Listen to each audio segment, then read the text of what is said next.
राहुल गांधी ने बीजेपी के ऊपर एटम बम गिराया था वोट चोरी के आरोप में। हाल ही में उन्होंने ये भी कहा था कि हाइड्रोजन बम भी गिराऊंगा बोलकर। एटम बम से बड़ा हाइड्रोजन बम होता है नहीं होता है। माधवपुरा में हमने एटम बम दिखाया था।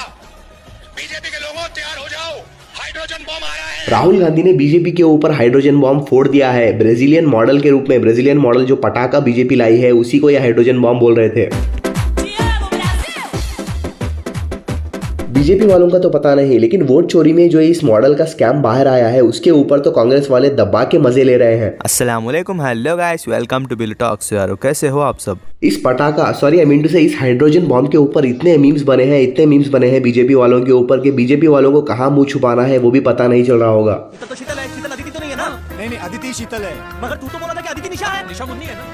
अरे तो फिर अदिति कौन है? निशा है। अब तो मुझे ऐसे लग रहा है कि इलेक्शन कमीशन के चीफ आकर प्रेस मीट में बोलने लगेंगे कि क्या हमें ब्राजीलियन माताओं बहनों की फोटो साझा करनी चाहिए बोलकर। इलेक्शन कमीशन के चीफ और इलेक्शन कमीशन के जो मेंबर्स है वो सब जो बीजेपी का साथ दे रही है वोट चोरी में, उसे भी राहुल गांधी ने फिर से एक्सपोज किया है। क्या अपनी माताओं, बहुओं, बेटियों सहित किसी भी मतदाता की सीसीटीवी वीडियो चुनाव आयोग को साझा करनी चाहिए क्या?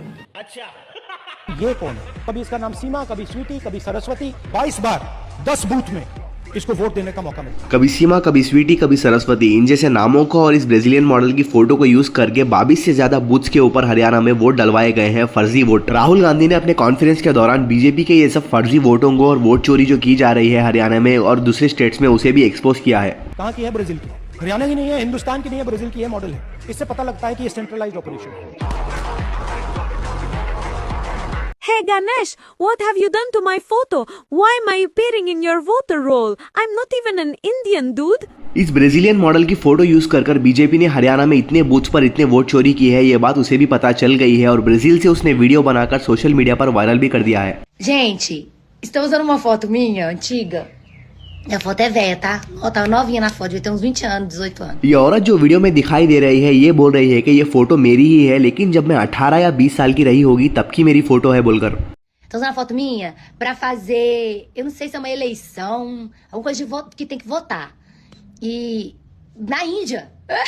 मुझे कई लोगों ने मैसेज किया कि मेरी फोटो इंडिया में वायरल हो गई है वोट चोरी के मामले में बोलकर ये बोल रही है। Falei pra Tatá não passar meu número e tal, o cara achou meu Instagram, me chamou no Instagram. Agora uma outra pessoa que não tem nada a ver com o assunto, uma amiga minha de outra cidade, me manda uma foto, vou colocar aqui pra vocês aqui, mais pra vocês verem. और इस लड़की ने video में ये कहा कि Instagram पर कई लोग मुझे मैसेज कर रहे हैं कि मेरी फोटो वायरल हो गई है बोलकर। बीजेपी वालों ने वोट चोरी करने में इस औरत की फोटो तो उठाई है, लेकिन जब ये लड़की थी 18-20 साल की तब की उठाई है फोटो। इस वीडियो से हमें ये पता चल रहा है कि हम इंडियंस का और इंडिया वालों का नाम बीजेपी ने डुबा दिया है इंटरनेशनली, और ब्राजील में भी हमारी बेइज्जती करवा चुके हैं ये लोग। शुरू से ये कहा है कि भारतीय जनता पार्टी एक तरफा सरकार बना रही है। हमारे पास सारी व्यवस्थाएं हैं, आप चिंता मत करिए। Now please notice the smile on his face. Haryana के चीफ मिनिस्टर जो कि बीजेपी से है, उन्होंने हंस के ये बोला था इलेक्शंस के बाद में कि हम ही जीतेंगे बोलकर। इतना कॉन्फिडेंस इन्हें कहां से आया? इन्हें भी पता था कि वोट चोरी हो रही है बोलकर। And please notice the word व्यवस्था.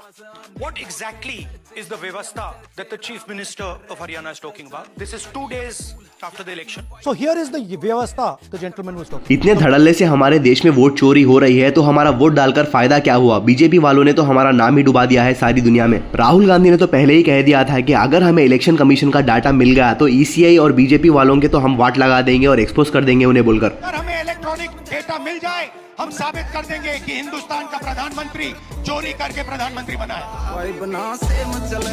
और राहुल गांधी ने खासकर इंडिया के जेनजी से ये कहा है कि आप लोग इस सब वोट चोरी को और इतना सब कुछ करप्शन हो रहा है इसके पीछे चुप मत बैठो और आवाज उठाओ बोलकर।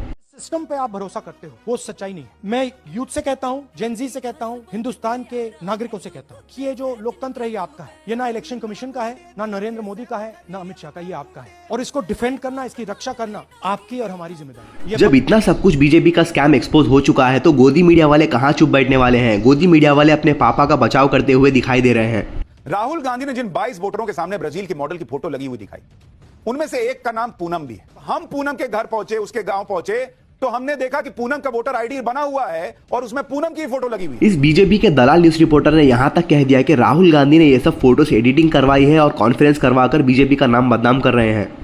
एक प्रथम इन्होंने वक्त बदल दिया, जज्बात बदल दिए, जिंदगी बदल दी। ये सब कुछ देखकर तो एक कहावत याद आ गई, उल्टा चोर कोतवाल को डांटे। ईसीआई ने ही ये डाटा दिया है राहुल गांधी को और वो खुलेआम बोल रहे हैं। अगर कुछ गलत है तो उनके ऊपर केस क्यों नहीं करते आप लोग? झूठ बोलने में तो बीजेपी वालों ने और मोदी जी ने पीएचडी किया है। 15 साल से लोगों का काट रहे हैं और बोल रहे हैं कि कांग्रेस की और राहुल गांधी की गलती है बोलकर। तो चलिए दोस्तों, आज का वीडियो यहीं पे खत्म करता हूँ। अगर आपको मेरा वीडियो पसंद आया हो तो दबा के लाइक, शेयर एंड सब्सक्राइब कर लो। अगर आपका कोई बिजनेस है और आप बिलो टॉक्स पे प्रमोट करना चाहते हो तो bilotalks1@gmail.com पे ईमेल कर दो। आज के लिए बस इतना ही। आपसे अगली वीडियो में मुलाकात होगी, तब तक के लिए अपना ख्याल रखना।